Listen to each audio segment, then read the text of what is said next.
వలీ కాదు, లేదంటే ఇంకెవరో కాదు, అక్కడ ఇంకొక అలియో ఇంకెవరో ఉన్నారు. అతను ఇదే వ్యాపారం చేస్తూ ఉన్నాడు. అక్కడ నుంచి ఫుడ్ తిని వెళ్ళిన వాళ్ళకి సంథింగ్ ఏదైనా ప్రాబ్లం అయింది.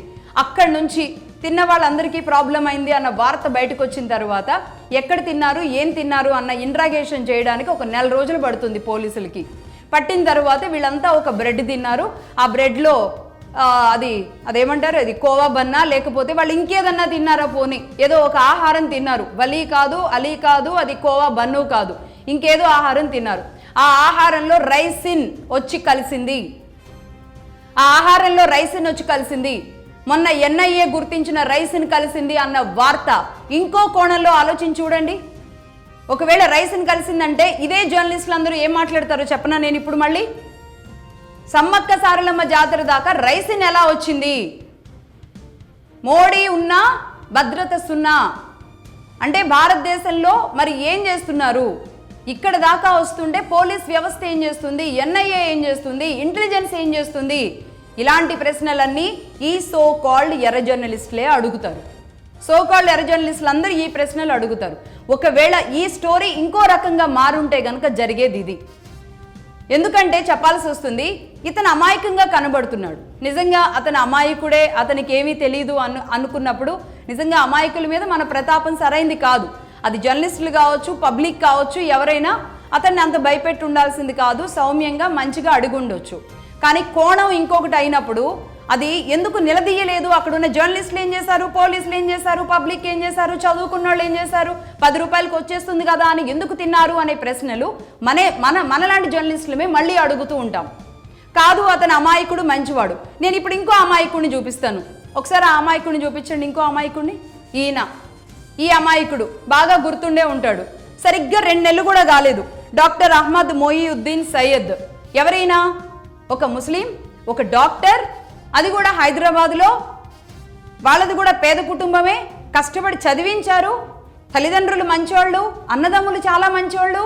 కానీ ఈయన కూడా డాక్టర్ వైద్యం ప్రాక్టీస్ చేస్తూ ఉన్నాడు కానీ అని అందరూ భావించారు. చుట్టుపక్కల వాళ్ళు అదే అనుకున్నారు, ఇంట్లో వాళ్ళు కూడా అదే అనుకున్నారు. ఇంట్లో వాళ్ళకు కూడా తెలియకుండా వాళ్ళ ఇంటిని కూడా మనం చూసాం కదా. అప్పుడు ఎంత అమాయకంగా ఉన్నారు ఆ తల్లిదండ్రులు, ముస్లిం తల్లిదండ్రులు. వాళ్ళు ఎంత కష్టపడి ఇతన్ని డాక్టర్ చదివించారు. ఇతను మరి ఎందుకు రైసిన్ అనే ఒక మెడిసిన్ తయారు చేసే స్థాయికి ఎలా వెళ్ళాడు? ఇదే హైదరాబాద్లో ఎంత రైసిన్ తయారు చేశాడు? ఆముదపు గింజల నుంచి ఒక విషాన్ని ఎలా తయారు చేశాడు?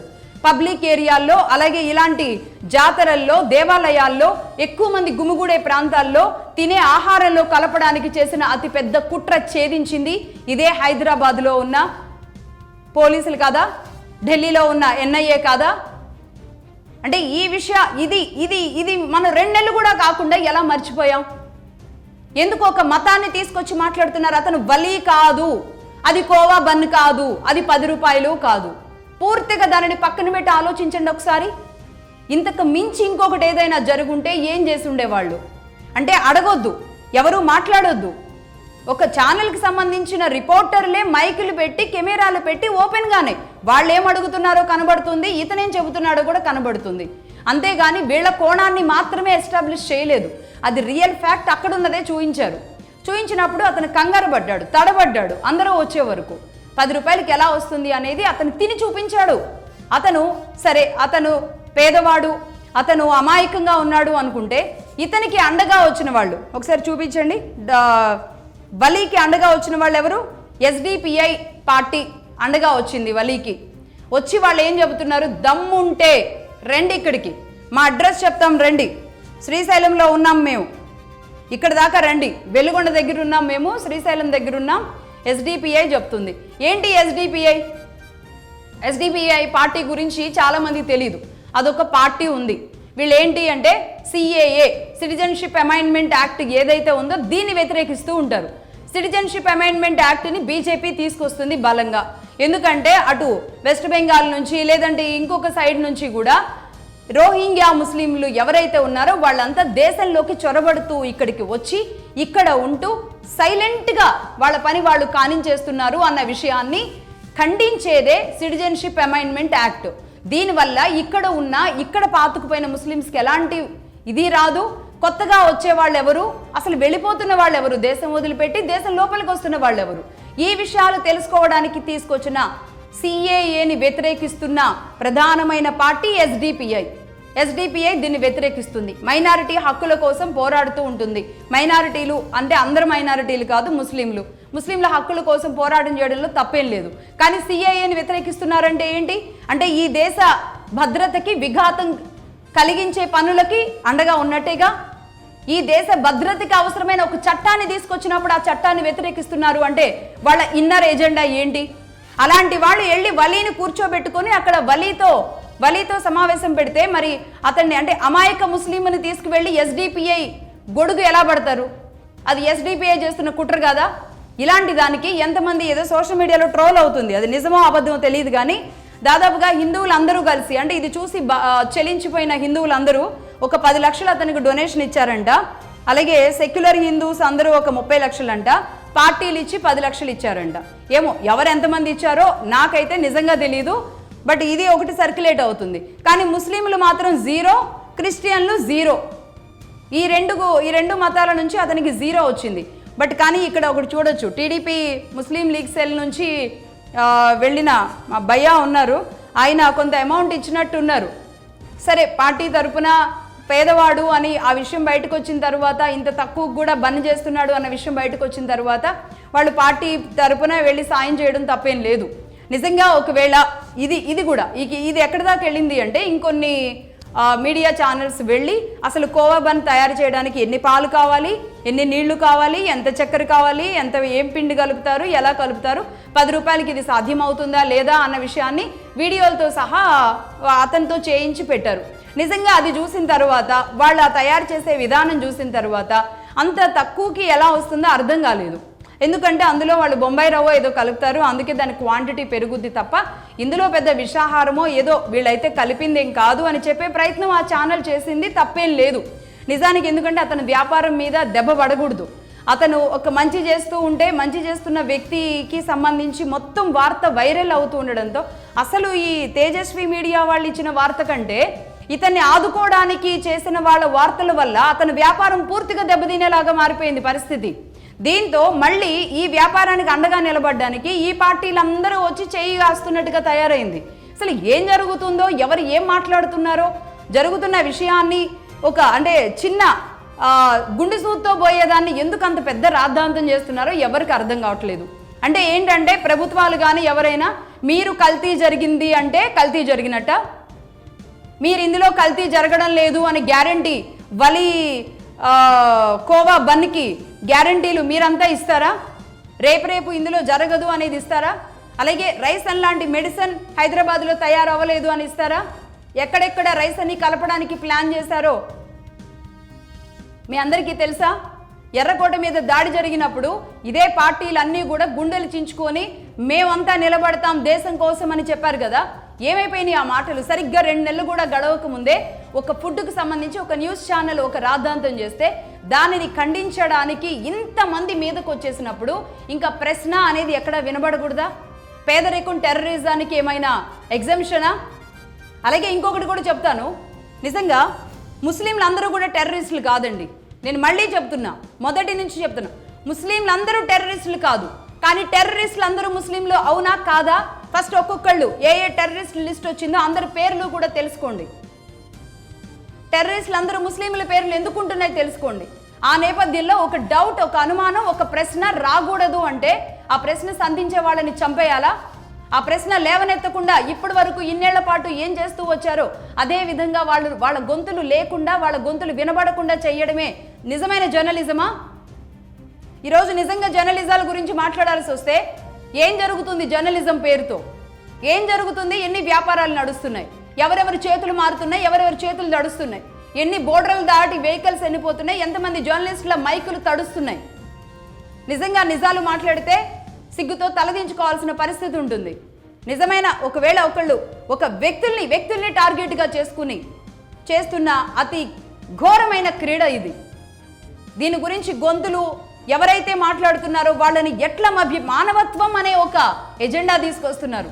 భారతదేశానికి నేర్పించాలా మానవత్వం లేకుండానే ఇన్నేళ్ల పాటు అందరినీ కలుపుకొని సైలెంట్గా భారత్ ముందుకెళ్తుందా?